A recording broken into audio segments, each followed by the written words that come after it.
Hey all, this is Palak Nanang studying MBBS and welcome to my YouTube channel.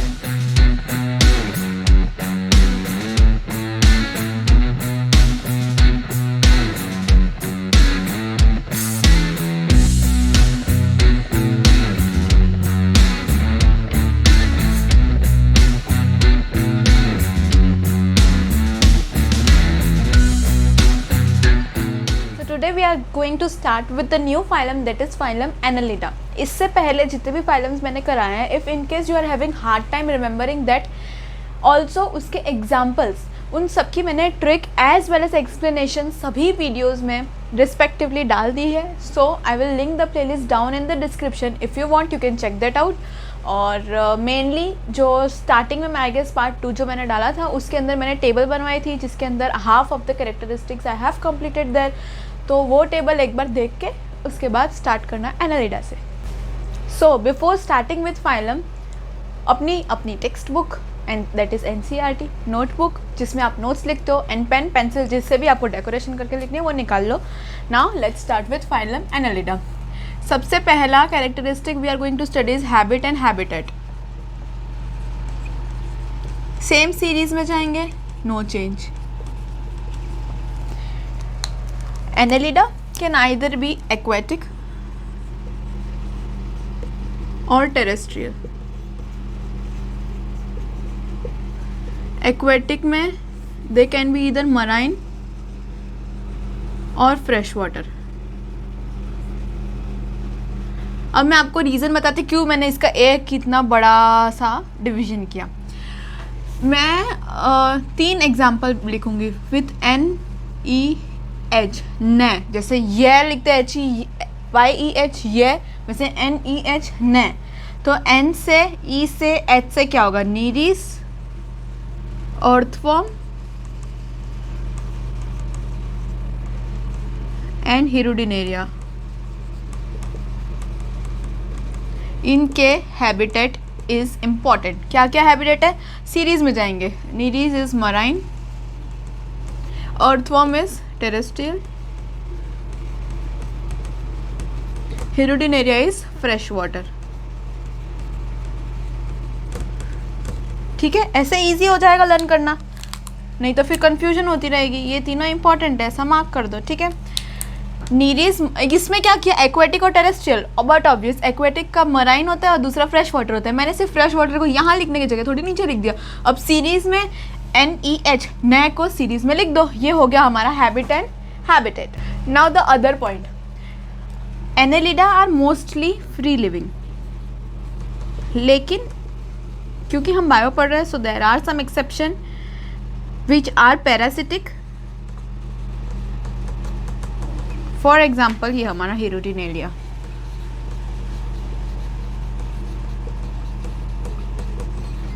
It is blood sucking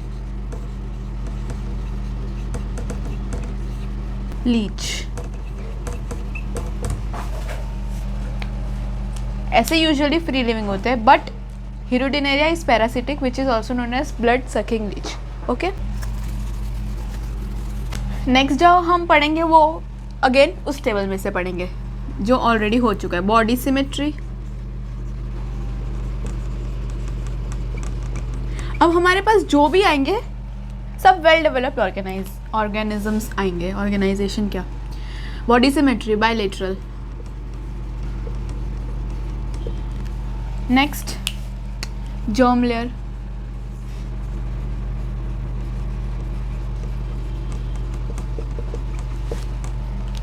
तीन germ layer होगी तो यानी triploblastic. Okay. Next level of organisation. ये तो हम भूल ही गए.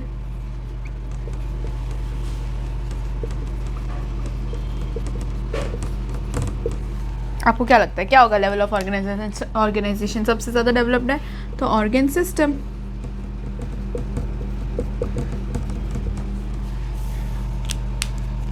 Next segmentation.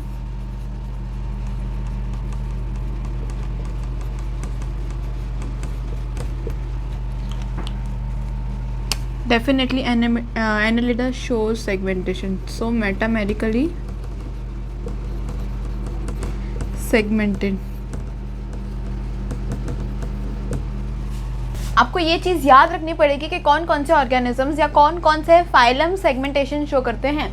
3 ही organisms है, पहला ये एनालिडा, दूसरा आर्थ्रोपोडा, तीसरा कॉर्डेट्स। ये 3 ही फाइलम है जिसके अंदर सेगमेंटेशन शो होती है। लेकिन प्लेटीहेलमिन्थस ऐसा एक फाइलम है जिसमें स्यूडो सेगमेंटेशन होती है, मतलब फॉल्स सेगमेंटेशन। ठीक है, actual segmentation only 3 phylums, aschelminthes नहीं, एनालिडा, आर्थ्रोपोडा, कॉर्डेटा, ये 3। ओके, एस्कीहेलमिन्थस नहीं, वो मैंने गलती से बोल दिया था। ठीक है, पता चला एस्कीहेलमिन्थस टिक करके आया हुआ एग्जाम्पल नहीं, मेरे को तो एस्कीहेलमिन्थस नहीं, बिल्कुल भी नहीं। एनालिडा, आर्थ्रोपोडा, कॉर्डेटा, ये 3 ऑर्गेनिजम्स है which shows segmentation. Next will study locomotion.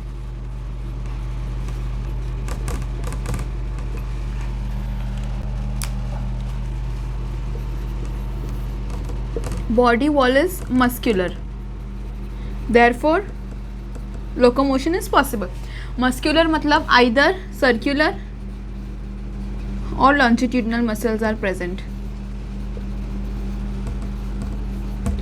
अब लोकोमोशन के लिए भी हम एग्जाम्पल के साथ करेंगे। सेम एग्जाम्पल की series NEH, नीडीज, earthworm, हिरुटिनेरिया।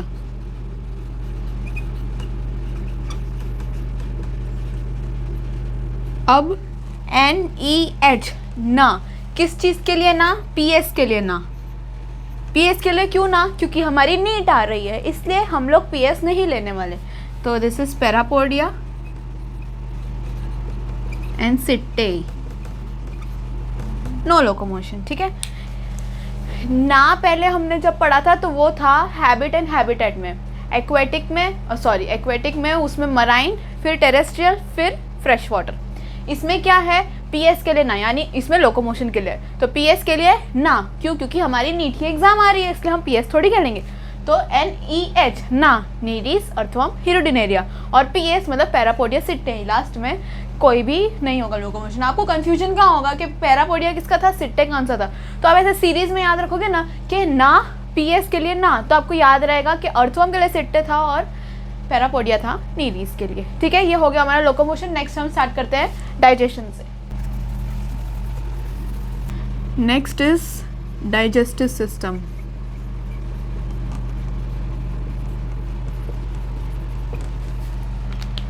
Digestive system सबसे पहले तो एक्स्ट्रा सेल्यूलर होता है, और आपको बता दूं extra cellular is more advanced than intra cellular. Extra cellular cell जो है हमारे पास उसके बाहर की तरफ हो रहा है, तो यानी हमारी बॉडी में भी तो ऐसा ही होता है। स्मॉल इंटेस्टाइन है अगर ये मान लो, तो यहाँ पे डाइजेशन होता है, यहाँ से तो सिर्फ ऐसे अब्जॉर्प्शन हो जाता है। तो हमारी बॉडी में भी इन शॉर्ट एक्स्ट्रा सेल्यूलर ही होता है, तो that is more advance than intra cellular. ठीक है, पहला तो हो गया एक्स्ट्रा सेल्यूलर। दूसरा, complete digestive system is present, यानी कि mouth and anus both are present, so that means it has complete digestive system. Next we'll start with circulatory system.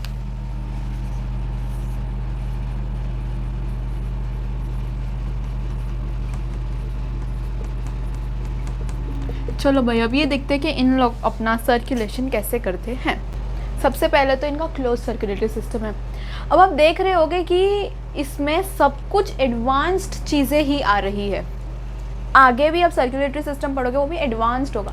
अभी तक हम जो पढ़ रहे थे वो सब इतने एडवांस नहीं थे, अब सब एडवांस चीज़ आएगी। तो ये फर्स्ट वेल डेवलप्ड ऑर्गेनिज्म है। सबसे पहले जो अच्छे से डेवलप्ड ऑर्गेनिज्म था दैट इज़ एनालिडा। इसके पहले तक everybody is not well developed. हाँ, स्लोली एंड ग्रेजुअली डेवलपमेंट हुई है, but first well developed is Annelida. ठीक है, अब इसमें सर्कुलेटरी सिस्टम में क्या लिखूँ मैं इधर? क्लोज्ड सर्कुलेटरी सिस्टम, क्योंकि ये वेल डेवलप्ड है। एक चीज़ और, इसका डाइजेस्टिव सिस्टम इज़ इम्पॉर्टेंट। ठीक है, इसका सर्कुलेटरी सिस्टम इज़ क्लोज्ड। इसके इस ऑर्गेनिज्म यानी एनालिडा के अंदर अब रेस्पिरेटरी पिगमेंट्स भी प्रेजेंट है। ये पहले नहीं था लेकिन अब है, रेस्पिरेटरी पिगमेंट्स। और वो कौन कौन से हैं respiratory pigments?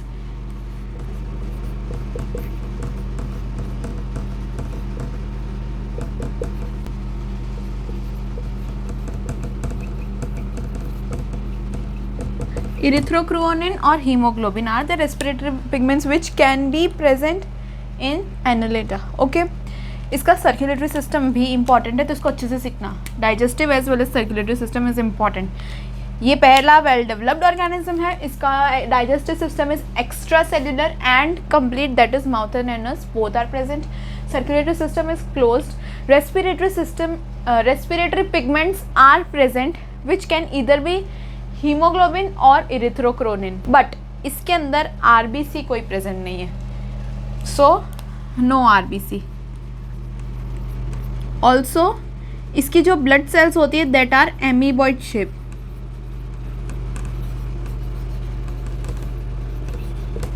Blood corpuscles are amoeboid shape.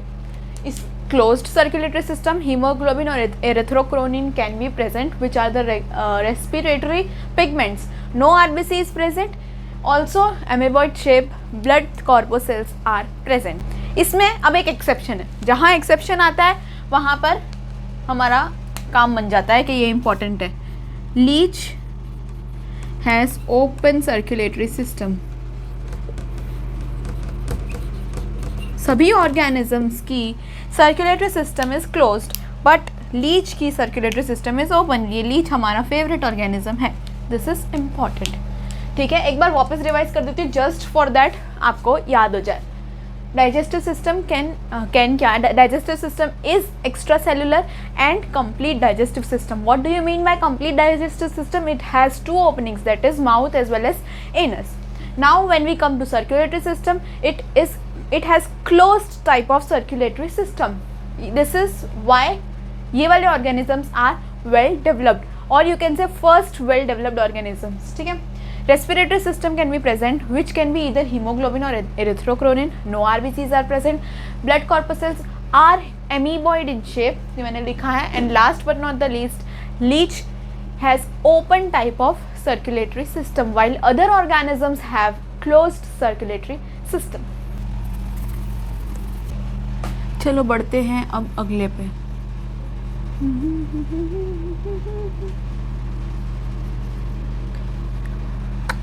क्या लिख रही हूँ मैं? A few moments later. Excretory system of Annelida. हाँ, excretory system में there are special cells named nephridia. Nephridia is present which removes out metabolic waste. साधारण भाषा में जो भी वेस्ट बनता है इनकी बॉडी में वो वेस्ट निकाला जाता है. और वो वेस्ट कौन निकालता है? नेफ्रीडिया जैसे स्पेशल स्ट्रक्चर प्रेजेंट होते हैं एक्सक्रीटरी सिस्टम के तौर पर जो निकालते हैं waste from metabolic waste from the body. अब नेफ्रीडिया का दो काम होता है. एक ऑस्मो रेगुलेशन और दूसरा इसका एक्सक्रीशन तो है ही है ना, ऑस्मो रेगुलेशन और एक्सक्रीशन.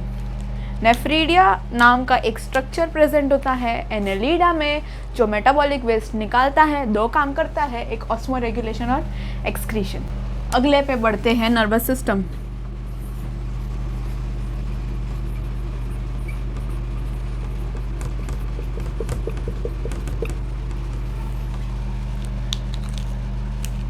एक ही लाइन लिखूंगी खाली, बिल्कुल टेंशन नहीं लेनी. पैड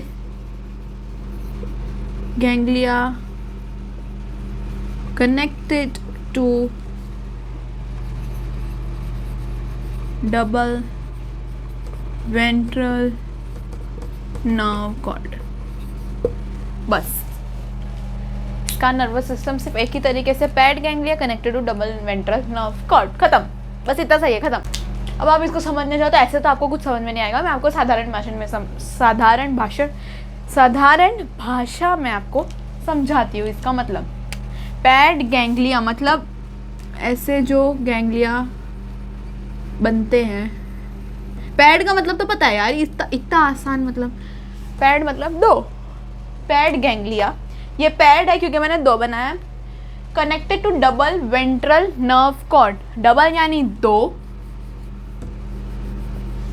वेंट्रल यानी आगे की तरफ. क्यों आगे की तरफ? क्योंकि जब हम एक रूम के अंदर घुसते हैं तो दरवाज़ा हमारे पीछे होता है, तो dorsal is going to be on the back side और आगे की तरफ is going to be ventral. तो वेंट्रल नर्व कॉर्ड, क्योंकि ये नर्वस सिस्टम है तो ये नर्व कॉर्ड है। ये और कुछ और दूसरा क्या होता है? हाँ, नर्वस सिस्टम है तो ये नर्व कॉर्ड है। वेंट्रल इसलिए क्योंकि ये वेंट्रल साइड पे प्रेजेंट है और पैड गैंग्लिया इस नर्व कॉर्ड के ऊपर प्रेजेंट है। इसमें क्या डिफिकल्ट है? कुछ भी नहीं। हो गया हमारा नर्वस सिस्टम खत्म। Paired ganglia connected to double ventral nerve cord. Double मतलब दो, वेंट्रल मतलब आगे की तरफ, नर्व कॉर्ड मतलब क्योंकि वो नर्वस सिस्टम है तो नर्व कॉर्ड ही तो होगी ना, और तो क्या हो सकता है ना। ठीक है, नेक्स्ट पॉइंट पे चलते। Next point is reproductive system.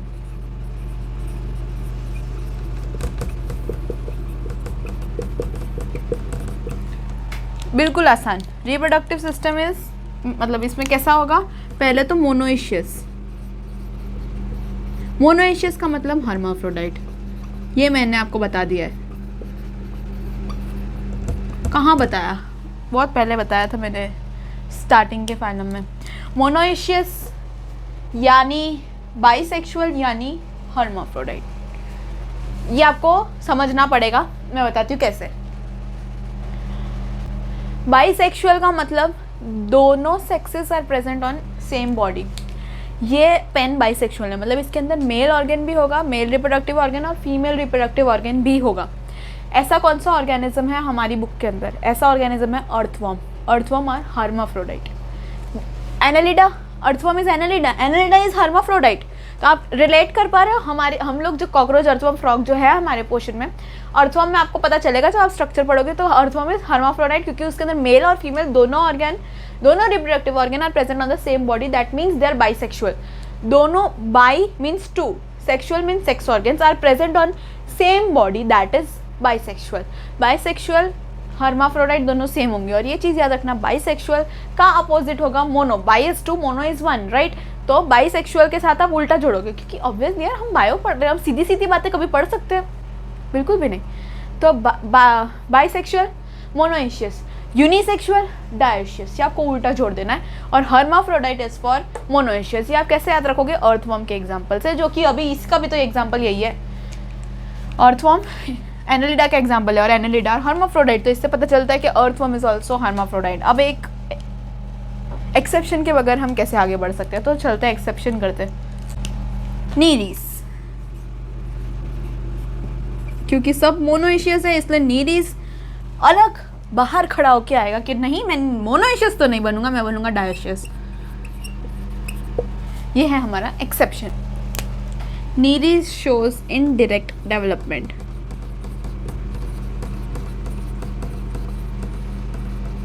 तो लावा भी बनेगा अगेन इनडायरेक्ट। ये सब जो भी बेसिक चीज़ें हैं ना, इनडायरेक्ट डेवलपमेंट, ये मैंने पहले ही बता दिया, लेकिन फिर भी अब रिपीट कर देती हूँ। इनडायरेक्ट डेवलपमेंट मतलब डायरेक्टली डेवलपमेंट नहीं होगी, सीधी सी बात है। कोई भी यंग वन जाइगोट अगर फॉर्म होगा तो वो डायरेक्टली अडल्ट में नहीं बनेगा। उन दोनों के बीच में एक ऐसी स्टेज आएगी that is completely distinct from that of adult.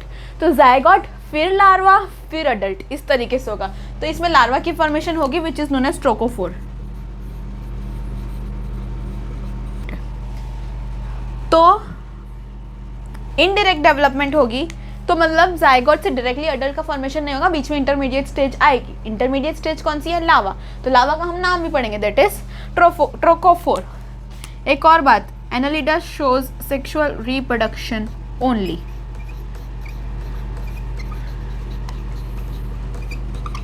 अब बहुत ही ज़्यादा डेवलप हो गया है यार, हम लोग एनालिडा बोलते हैं, हम बहुत ही ज़्यादा डेवलप हो गए। अब हम क्यों एसेक्सुअल शो करें? हम ओनली सेक्सुअल रिप्रोडक्शन शो करेंगे। They are very sophisticated organisms, people तो बोल नहीं सकती मैं, दे आर सोफिस्टिकेटेड ऑर्गेनिजम्स। वो सिर्फ सेक्सुअल रिप्रोडक्शन शो करेंगे, नो एसेक्सुअल प्लीज, ओके। अब नेक्स्ट हमें बढ़ना है इसके एग्जाम्पल्स पे। इससे पहले हम एक खतरनाक कमरे के अंदर घुसे, मैं 2 इंटरेस्टिंग फैक्ट बता देना चाहती हूँ। सबसे पहला कि अगर आपको याद हो लोकोमोशन नीरीस का, NEHPS, तो नीरीस का पैरापोडिया। तो पैरापोडिया नीरीस का सिर्फ लोकोमोशन ही नहीं है, वो एक और काम करता है, दैट इज रेस्पिरेशन।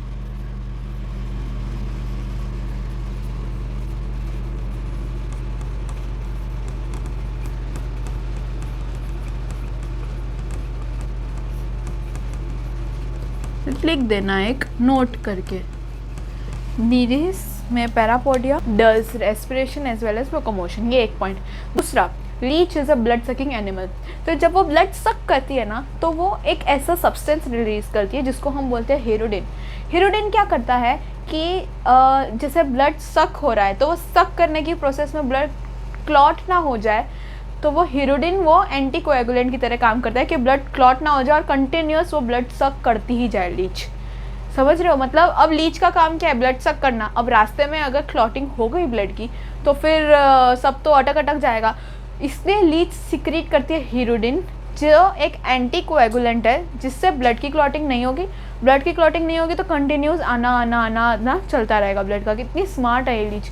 अब ये है ना, कितनी बार ऐसा है एंटीकोएगुलेंट भी यूज़ किया जाता है सर्जरी के टाइम पे, mainly in European countries, but वो आपके लिए इम्पॉर्टेंट नहीं है, वो तो सिर्फ एक ऐसा फैक्ट है। बट ये एक बार ऐसे, ये भी फैक्ट ही है, एक बार सुन लेना। अब हम उस खतरनाक कमरे के अंदर घुस रहे हैं और शांति से उसको घुस के पार भी करेंगे, that is examples. Let's start.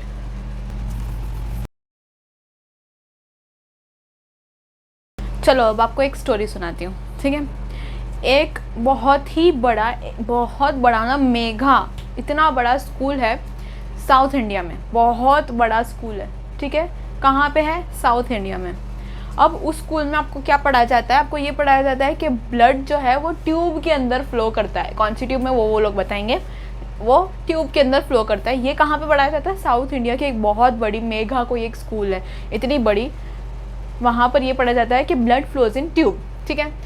अब आपको एक प्रॉब्लम है। क्या है? एक प्रॉब्लम। मार्क माय वर्ड्स, मैं जो भी बोल रही हूँ अच्छे से सुनना, पूरी स्टोरी अच्छे से सुनना। बहुत बड़ा एक मेघा स्कूल है इन साउथ इंडिया, नीचे साउथ इंडिया में एक मेघा स्कूल है जहाँ पर ये पढ़ाया जाता है that blood flows in tube, tube में ब्लड फ्लो कर रहा है। लेकिन अब आपको एक प्रॉब्लम है। प्रॉब्लम ये है कि आपको उस स्कूल में एक ऐसा कुछ चीज़ दिख गया जो आपको विश्वास नहीं हो रहा। क्या दिख गया आपको? पानी जो है उसके अंदर माउस रह रहा है। माउस यूजुअली ऐसे ग्राउंड पे घूमते हैं, लेकिन वहाँ उस स्कूल में पानी के अंदर माउस था, पानी के अंदर माउस था। वो स्कूल जो मेगा स्कूल है जो साउथ इंडिया में है, वो ये बताते हैं कि ब्लड फ्लोज इन ट्यूब, पर आपको एक प्रॉब्लम है। वो ये प्रॉब्लम है कि वो जो माउस है वो पानी के अंदर रह रहा है, ठीक है। अब चाहे आप कैंडल जला करके भी देख लो, कुछ भी कर लो, लेकिन प्रॉब्लम तो प्रॉब्लम है, वो ऐसा ही है। चाहे आप कैंडल भी जला लो, आपको यही दिख रहा है कि माउस पानी के अंदर है, ठीक है। तो वहाँ पे जो टीचर बोलती है, वो बोलती है नहीं नहीं, माउस पानी के अंदर नहीं है, वो एक जो बोरी है ना उसके अंदर एक बहुत बड़ा मतलब रैग है, उसके अंदर सैंड भरी हुई है, इसलिए ये पानी के अंदर रह रहा है, ठीक है। स्टोरी का कोई सर पैर नहीं है, लेकिन जब मैं यहाँ पे आऊँगी ना तो सर पैर दिखने लगेगा, ठीक है। पहले सुन लो। साउथ इंडिया में एक बहुत बड़ा एक मेघा स्कूल है जहाँ पर ये पढ़ाया जाता है कि ब्लड ट्यूब के अंदर फ्लो करता है। अब आपको ये सब तो ठीक है, लेकिन आपको एक प्रॉब्लम है वो स्कूल से। वो एक प्रॉब्लम क्या है कि एक पानी में माउस है, माउस पानी के अंदर नहीं होना चाहिए लेकिन है। अब चाहे आप कैंडल जला करके भी देख लो, आपको पानी के अंदर ही माउस दिख रहा है। तो वहाँ पे एक टीचर आती है और बोलती है कि नहीं नहीं, ऐसा नहीं है, माउस पानी के अंदर नहीं है, वो एक रैग है जिसके अंदर सैंड भरी हुई है, उसी के अंदर माउस है, ठीक है। अब इस पे आते हैं और दोनों को रिलेट करते हैं, ठीक है। सबसे पहले क्या बोला मैंने? Megha school. So this is Megha scolex, Megha school. मैं यहाँ पे साथ साथ लिखती जाती हूँ। कौन सा? साउथ इंडिया का एक मेघा स्कूल है जो ये पढ़ाता है कि blood flows in tube. So blood worm tube effects. Megha school of South India teaches you that blood flows in tube, ठीक है। ये सब तो ठीक है। अब आपको क्या है कि एक प्रॉब्लम आती है। क्या आती है? एक प्रॉब्लम, अफ्रोडाइट। एक प्रॉब्लम आती है कि पानी के अंदर माउस है, sea mouse, mouse is inside पानी, तो सी माउस। चाहे यानी चेओप्टेरस, चाहे आप कैंडल भी जला लो, पैडल से you will relate with candle, चाहे आप कैंडल भी जला लो, यू ऑलवेज सी दैट सी के अंदर यानी पानी के अंदर माउस है। अब टीचर आके क्या बोलती है, नहीं नहीं पानी के अंदर माउस नहीं, ये एक बहुत बड़ा रैग है जिसके अंदर मैंने सैंड भर दी है। Should I repeat it once again? एक मेघास कॉलेज है in South India, so South Indian worm, ठीक है, जहाँ पे ये सिखाया जाता है that blood flows in tube, so blood worm ट्यूबिफ्लेक्स।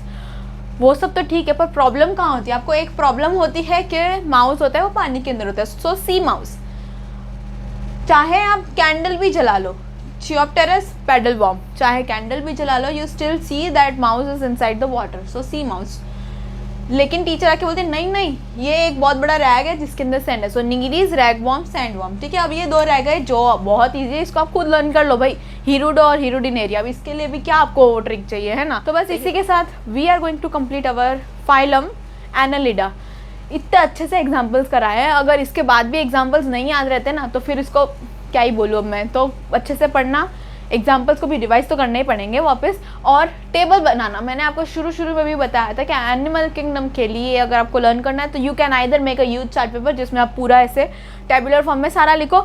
अगर आप वो चार्ट पेपर नहीं है आपके पास या नहीं लेना चाहते तो आप A4 साइज़ के पेपर में जो भी आपकी नोटबुक होती है उसमें भी बना सकते हो, बस बनाओ, है ना। आप एडजस्ट करो, कैसे भी आप कर सकते हो, बनाओ उसको, तो ही आपको एनिमल किंगडम याद रहेगा। और उसको डेली रीड करो। शुरू में 1 घंटा लगेगा रीड करने में, बट एंड में आते आते 5 मिनट में सारा रिवीजन हो जाएगा। अब ये रोज़ अगर इतने सारे एग्जाम्पल्स पढ़ोगे तो ऑब्वियसली आपको ऐसे 2 सेकंड में याद रह जाएंगे। फिर अगर रोज़ नहीं भी पढ़ा जाता फिर एक दिन छोड़ के पढ़ो या 1 हफ्ते में 1 बार पढ़ो बाद में, लेकिन पढ़ो तो सही, है ना। तो बस इसी के साथ I will wrap up my lecture. I will meet you in my next video. Till then bye bye.